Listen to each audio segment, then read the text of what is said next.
Miriam didn't run because she was brave. She ran because there was nothing left to lose. Her ribs ached with every step, one of them likely cracked. Her dress, once white, was torn in places that no longer mattered, stained with dried blood that flaked off every time the wind touched her. Her feet were blistered and bare, pressing into the dust of a land she didn't know, didn't care to know. Her hair clung to her neck in sweat-matted ropes. Her skin burned under the relentless sun. She felt no fear anymore, no anger, just movement. Safety was a myth. She didn't believe in it. Not after the hands that should have protected her had instead left marks that didn't fade. Not after the voices that once sang lullabies had turned into doors slamming, screams behind walls, and worse. No one had saved her. So she saved herself. By walking. Miriam didn't know how many days it had been since she'd left that house. She didn't count the nights. Time didn't work the same way when your only task was survival. The desert swallowed her hours whole. Her stomach stopped bothering to complain. Her mouth, dry and cracked, hadn't spoken a word in days. There was no one to speak to. No one she trusted. The only voice she heard was the one inside, whispering the same two words. Keep moving. It was near dusk when her body finally gave out. She collapsed, knees folding beneath her, breath shuddering from her lungs like an apology. Her fingers clawed at the dirt instinctively, dragging herself forward a few more inches before darkness blurred the edges of the world. The heat clung to her, but the light was fading. Unbeknownst to her, she had crossed a sacred boundary, into land watched closely by the Apache. She expected to die, not dramatically, not painfully, just disappear, and perhaps that would have been easier, but fate, it seemed, wasn't done with her. She heard them before she saw them. The soft tread of feet, the shifting of fabric, the weight of eyes that didn't leer or judge but simply watched. Her breath caught. A shadow leaned over her. She flinched, too weak to run, too numb to scream. But instead of pain, something else touched her, a water skin pressed gently to her lips.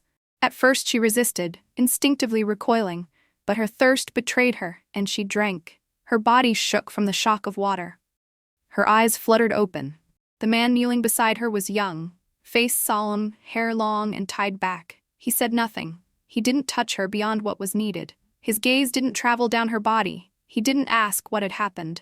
He just was there. And for some reason, that undid her more than any cruelty could have. A quiet circle formed around her. Men, women, children, silent and still. None of them approached too quickly. No one whispered, no one stared. It was as if they had seen suffering before, had learned that presence was more sacred than noise. Her breath hitched again. She wasn't used to this kind of stillness. She wasn't used to mattering. When they lifted her, it was gentle, like a ceremony. As if her body, bruised and battered, was something sacred. As if she hadn't been discarded just days before like trash. Her arms hung limp at her sides. Her head lolled against someone's shoulder. The tears that fell weren't loud. They were silent, like rain on ashes. No one asked her name. No one questioned her right to exist in their space. And for the first time in what felt like forever, she allowed herself to stop moving. To surrender. To trust, if only for a breath. They carried her into a new world, one she didn't understand, one filled with firelight and ritual, earth and sky, silence and presence. She didn't know it yet, but she had crossed into something ancient. And though she couldn't see it, her story had already begun to change. Miriam didn't expect to wake up, but she did. She opened her eyes to the soft hush of leather walls, to the gentle flicker of firelight casting shapes onto the canvas ceiling above her. It smelled of smoke and earth and something green. Maybe sage. Her body hurt in the same familiar places. Her ribs pulsed with dull fire, her throat was sandpaper, and her limbs were heavy like they belonged to someone else. She'd been placed on a mat of animal hide. A woolen blanket had been draped over her, not tucked in, just placed, as if whoever laid it didn't want to press too hard. A silhouette moved on the other side of the tent flap. She braced herself. Even now, even here, her body still expected the worst. But when the flap opened, there was no shouting, no looming threat, just quiet footsteps and the shape of the young Apache warrior she'd seen before, the one who gave her water. He carried something in his hand. She tensed, but it was only the water skin again. He knelt slowly, silently beside her, not close enough to touch, just close enough that she could see his face in the firelight. Strong jaw, calm eyes. He didn't smile, he didn't scowl, he didn't scan her bruises like inventory. He just looked. Her lips parted. She wanted to speak, to ask a question, maybe, but her voice cracked before it even formed. So instead, she watched as he held the water skin out to her. No words, no insistence, just the offering. Miriam didn't reach for it. Her hands were trembling too much, and some part of her still recoiled from anything that came without a demand. Nothing in her old life was ever free. Every gesture had a hidden price. But this didn't feel like that, and he waited, not impatiently, not expectantly, just present. After what felt like hours, she nodded, barely. He brought the water skin to her lips, tilting it carefully, letting her drink in short, slow swallows. The water tasted like river stones and smoke, like life, like mercy. When she had enough, she pulled her face away. He nodded once, respectfully, and placed the water skin beside her on the mat. Still no words, still no questions. And for the first time in a very long time, Miriam felt something stir beneath the numbness. It wasn't safety. Not quite. It was the possibility of being seen. Not for her torn dress or the dirt on her skin, not for the purple bruises wrapping around her arms like fingerprints, not for the broken girl curled up on a stranger's floor, but for something deeper, something unbroken. Something still hers. Later, she slept. When she woke again, the warrior was gone, but the water skin remained. She touched it gently, as if it might disappear. It wasn't just water, it was permission to exist, to not explain, to not justify her presence. That quiet act, no more than a hand offering water, had cracked something open in her. Not enough to flood, but enough for a drop to fall. And she realized painfully and clearly, she didn't want to be saved, but she did want to be known. She wanted someone, anyone, to look at her and not just see the wreckage, but see the girl buried inside it, the one who once sang to the trees, the one who once believed she had a place in the world. That girl was still there, but not gone. And maybe, just maybe, she wanted out. The Apache didn't send her away. No spears, no shouting, no suspicion. They simply made space. Miriam had expected resistance, expected eyes that narrowed or fingers that pointed, anything that confirmed the truth she'd carried her whole life, that she didn't belong. But no such truth arrived. Instead, she was brought quietly into the camp, guided between leather tents and low fires by hands that never touched her skin, only gestured gently. She walked barefoot, her steps unsteady. Her body protested every motion, but she moved anyway because they weren't dragging her. They were welcoming her, and she didn't know what to do with that. They brought her before the fire circle. There, seated like a mountain carved from time, was Tanathoa, the elder. His face was etched with deep lines, more like riverbeds than wrinkles. His eyes were the color of worn stone, steady and wide. His hair, silver black, was braided with feathers, small beads, and dried herbs. His hands rested on his knees, still as stone, as if even his breath moved with sacred intention. Miriam stopped a few paces away. She didn't bow, she didn't speak, she didn't know how to. She simply stood there, ready to be dismissed, ready to be judged. Tanathoa studied her for a long time, not as an intruder, not even as a guest, but as something both fragile and powerful. Then, with slow, deliberate motion, he stood. The circle around them grew silent. Tanathoa stepped forward, not to tower over her, but to meet her where she was. In his hand, he held a stone, round and worn smooth. He knelt before her, placed the stone gently at her feet, and stepped back. A second stone followed, then a third. Each one carefully laid in a crescent shape around her. No words, no ritual chant, just silence. But it was sacred silence, and Miriam understood without understanding why. This was a ceremony, a moment of acknowledgement, not of what had happened to her, but of who she was now, of who she still might be. She knelt slowly, mirroring him. The pain in her ribs flared, but she held still. Her fingers hovered over one of the stones, feeling its warmth, the smoothness. She looked up. Tanathoa's eyes met hers, not to examine, not to question, but to see. And for the first time in her life, Miriam felt it was safe to be seen. Truly, completely. Her hand moved to her shoulder. She hesitated. Then, slowly, she pulled the fabric of her dress aside. The scars were angry, pale lines where burns had healed badly, raised skin where belts had landed too many times, a half-moon mark on her hip that had never faded. They were hideous to her. They were her. But when she looked back at Tanathoa, his gaze didn't change. He didn't flinch. He didn't look away. He bowed his head, deeply, solemnly. And Miriam broke. Not in weakness, in relief. She wept, not because she was ashamed, but because she wasn't. Not here, not now. These people hadn't given her a new name or a new purpose. They had given her the thing she never knew she needed: reverence. That night, she sat by the fire in silence. She didn't speak. No one asked her to. But inside, something was shifting. The fear wasn't gone, but it was no longer driving. And for the first time in years, the silence around her didn't feel like a cage. It felt like permission. Miriam expected healing to feel like thunder, some kind of earthquake of transformation. But instead, it arrived like dust on the wind. Each morning, Tanithoa gave her a stone. Smooth, rough, jagged, warm from the fire or chilled by the night air. Each one was different. None came with explanation. He simply placed it in her palm and watched her eyes. Sometimes he nodded, sometimes he said nothing at all. At first, she didn't know what to do with them. The stones gathered in a pouch by her sleeping mat, weighty and silent like the past itself. Then one evening, something in her shifted. She took the stones and began laying them out on the earth near the fire, arranging them the way Tanithoa once had around her, gentle arcs, spirals, crescents. Each shape pulled something from her: grief, memory, wonder. Her fingers moved as if they remembered a language her voice had forgotten. Tanithoa watched from a distance, saying nothing. He taught her other things too, not through words, but through ritual. He showed her how to trace a scar in ash and then mark a new path beside it with crushed cedar. How to sit in stillness without retreating from herself. How to listen to the wind, not for sound, but for memory. "You are not broken," he finally told her one night, the fire low between them. "You are becoming." Miriam stared at the flames. Her fingers traced the spiral carved into one of the stones. "I don't know who I'm becoming," she whispered. "That is the right place to start," he replied. Later that week, when the moon was thin and silver, she sang. It wasn't planned. She was crouched by the riverbank, washing a bowl, when a low hum rose from her throat, almost by accident. Her hands froze.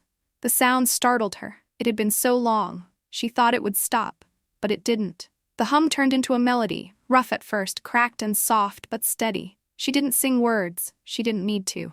The melody was raw, old, pulled from deep beneath her ribs. It trembled like her hands, but refused to die in her mouth. And when she turned around, he was there. The Apache warrior. He didn't speak, didn't step closer. He simply sat on a nearby stone, his body still, his eyes focused on her, not piercing, not consuming, just present. And that presence did something no praise could do. It let her continue. She sang, and he listened, not like an audience, but like someone keeping watch over a sacred thing. As if her voice was not a performance, but a fire that needed tending. Afterward, she didn't ask what he thought, and he didn't offer words. But the next morning, she found a small feather tied around the handle of her water pouch. She touched it gently. A gesture, a conversation without sound, and somehow, it was enough. Each day after, the world began to look different, not safer, but softer. The children of the camp no longer avoided her. They offered berries or painted stones. The women invited her to help grind herbs or weave rope. No one forced her to speak, but they welcomed her sound. Even the sky felt less heavy. The world that had once watched her crumble now watched her rise. Not loudly, not perfectly, but honestly. And in that quiet space, something new bloomed. Trust. For the first time in her memory, Miriam felt held, not by arms, but by space. The tribe did not speak of her past, nor did they demand her future. They simply let her be. Every gesture was a quiet agreement. She was allowed to exist here, unbroken, unfinished, becoming. Tanithoa smiled at her more often now, not as a teacher, but as someone who had seen her come through a long winter and knew spring would follow. The children offered her beads and seeds as if she were an old friend, and the women of the tribe began saving her a place by the cooking fire.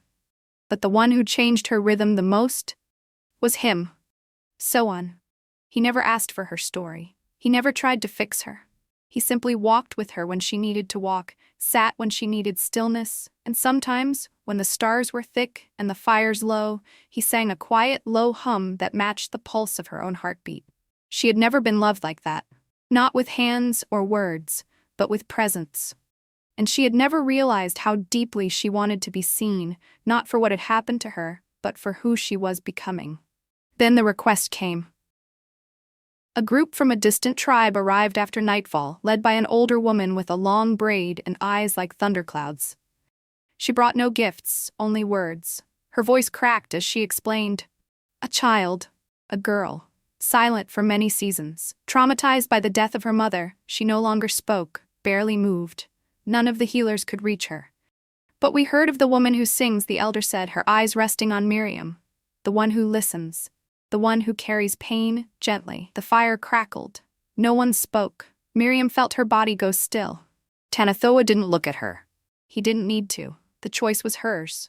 But the silence around the fire tightened like a string.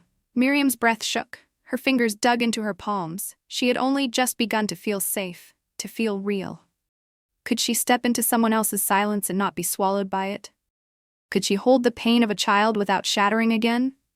She felt someone's hand brush against hers, barely a touch. It wasn't a push. It was permission. That night, Miriam walked to the edge of the trees. She didn't cry, but the weight of the decision pressed into her chest like a familiar ache. To heal was not to stay comfortable. It was to risk, to remember, to reach back into the darkness and lead someone else out, one trembling step at a time. And that terrified her. But it also called to her, because once, long ago, she had wished for someone to do the same. The next morning, she packed the stones Tanathoa had given her. Each one had meaning. Each one had taught her something sacred. She would not bring medicine or speeches. She would bring what she had learned: silence, presence, hope, not for a miracle, but for a moment. Leia didn't look at her. The girl sat beneath a crooked tree, small hands wrapped tightly around her knees, shoulders hunched against the world. Her black hair hung like a curtain, hiding her face. She didn't flinch, didn't cry, didn't blink. Just sat, a statue carved from grief. The village had tried everything: shamans, herbs, chants. Nothing had reached her. She hadn't spoken since the day she saw her mother die. And now, they hoped Miriam could do something no one else had managed. But Miriam didn't come with cures. She came with presence. She sat down across from Leia. No words, no gestures, just space. The first day, Miriam hummed. A single note, low and constant, like the wind threading through pine trees. Leia gave no sign of hearing. The second day, she began tracing patterns into the dirt, spirals, suns, rivers that wound into symbols. She didn't look up when she drew. She just moved her fingers gently, slowly, like she was speaking with the earth itself. Leia remained motionless. The third day passed in silence. So did the fourth. Miriam's back ached. Her knees were sore. But she stayed, not to fix Leia, to witness her. She remembered all too well what it meant to sit in pain while the world shouted solutions. She remembered the sting of forced advice, of pity disguised as care. And she remembered most of all the crushing ache of being unseen. So she didn't fill the silence. She honored it. On the fifth day, Leia's foot moved. Just a little. Barely enough to disturb the dust. Miriam said nothing. But she felt the shift, deep in her chest like a ripple breaking a still lake. On the sixth day, when Miriam began her usual pattern, a circle with a feathered edge, Leia leaned forward. Her finger reached out. She pressed it into the earth beside Miriam's drawing. A single mark. It might have been nothing. But to Miriam, it was everything. On the seventh day, it happened. Leia spoke. Not clearly, not loudly. Just one word, shattered and breathless. "Ma." Then silence again. But this time, Miriam felt no weight in it, only wonder. That night, alone by the fire, Miriam wept. Not out of exhaustion, though her body was tired. Not out of sadness, though the grief clung to her like ash. But out of something she never thought she would feel again. Peace. She had been what she never had. A quiet presence. A safe space. She hadn't filled the silence. She had sat inside it. And by doing so, she hadn't just helped Leia. She had helped the girl she once was. The one who had waited in vain for someone to just stay. The mountain greeted her like an old friend. Miriam stood at the ridge, Leia beside her, as the wind curled around them like breath. Below, the valley stretched wide and familiar. The cabin, her cabin, sat nestled among pine and stone, still standing, still waiting. Its roof sagged at the edge, its door half-hinged, and moss had crept up the outer wall. But to Miriam, it had never looked more like home. They descended slowly. Leia's hand slipped into hers without a word. It had become a habit since the day she whispered her first syllable. The child had grown steadier in the weeks that followed. not in leaps, but in little miracles, one step, one song, one smile at a time. Miriam hadn't rushed her. She had simply walked with her. Now they returned to where it had all begun, not as fugitives, but as builders. The first thing they did was clear the earth. Old debris, fallen branches, the ghosts of a past too heavy to keep. Miriam burned what needed burning, buried what needed burying, and let the rest return to the soil. Leah gathered stones and arranged them in circles, just as Miriam had once done. They planted herbs, sage, mint, wild lavender. They hung charms from the rafters, made of feathers and old beads and bark etched with symbols only they understood. One charm, shaped like a spiral, swayed in the wind just above the doorway. Every morning, Miriam swept the floor. Every night, Leah lit the fire. There were no rituals, only rhythms. And through those rhythms, the wounds they carried softened into memory. Sawan did not return. There was no final goodbye, no promises exchanged beneath the stars. But Miriam felt him. In the neat stack of firewood by the door. In the carved line of a feather etched into the cabin's outer beam. In the silence that didn't feel empty but full. He had been part of the road that brought her here. And he had let her go when it was time to stay. His absence was not abandonment. It was honor. One morning, as the sun filtered through the trees in gold strands, Leah pointed beyond the clearing. There. Miriam followed her gaze. At the edge of the woods stood a bear cub. Not a cub anymore, taller, broader, but still carrying the same eyes. Eyes that had once watched her from the shadows when she couldn't yet speak her pain. Now it watched her again. Not with curiosity, with knowing. It didn't move. Just stood there, ears flicking, head tilted slightly, as if waiting. Miriam stepped forward slowly, heart steady. She didn't speak, she didn't reach out, she simply nodded. I remember. The bear turned and disappeared into the trees. A guide once more. Miriam stood there long after it had gone, the wind tugging gently at her hair. She looked back at the cabin. Leah stood in the doorway, holding a chime in one hand and a new stone in the other. Miriam smiled. This was what return meant, not going back to who she was, but standing on the same ground with different feet. She was no longer the girl who fled, she was the woman who stayed. The wind chime sang softly above the doorway. A delicate sound, not sharp, not shrill, just a whisper of metal and stone meeting in rhythm with the breeze. It didn't demand attention. It didn't interrupt. It invited listening. Leah had made it. From hollow bones and polished shells, from thin leather and bits of copper wire salvaged from forgotten things. She had strung them together with her small hands, fingers careful and certain, humming under her breath as she worked. Once, she had been silent. Now she made things that spoke. Inside the cabin, the fire crackled low. The scent of cedar and wild mint lingered in the air. Herbs hung from the ceiling in bundles. Painted stones lined the windowsills, each one placed there by Miriam, each one a memory marked and honored. Miriam stood near the hearth, holding a flat, river-worn stone in her hands. On it, carved by her own blade, was a single symbol. Remember. It wasn't a name. It wasn't a warning. It was a promise. A sacred invitation to remain awake to the past, not chained by it, but guided. She hung the stone just beneath the chime. Every time the wind passed through, it struck the stone and sang. And every time it sang, Miriam answered. Not with words, but with life. She moved through her days with quiet purpose. She taught Leah to crush roots, to press herbs, to braid charms that held meaning deeper than language. They gardened together and built small fires and sat under the stars, speaking sometimes or not at all. The silence between them was never empty. It was full of trust, of healing, of the space they had once needed and now knew how to give. Visitors began to come. Travelers from other villages, people with stories carved into their skin, carrying burdens too heavy to name. They didn't ask Miriam for miracles. They came to sit beside her fire. They came to be heard. And she gave them the same thing Tanathoa once gave her, reverence. Sometimes, in the very early hours before sunrise, Miriam walked the perimeter of the land. She didn't do it to check for danger. She did it to remember the girl who once arrived here broken. The one who had trusted her legs when she couldn't trust her heart. The one who had kept walking. Miriam no longer feared becoming that girl again. Because now, she carried her. She honored her. The bear came once more. It lingered at the edge of the trees, not quite cub, not quite grown. Leah had been the first to spot it. Miriam stood beside her, hand resting gently on the girl's shoulder. The bear looked at them, two figures bathed in morning light, scars and strength stitched together like roots and bloom. It blinked slowly, then turned away, not leaving, just moving forward.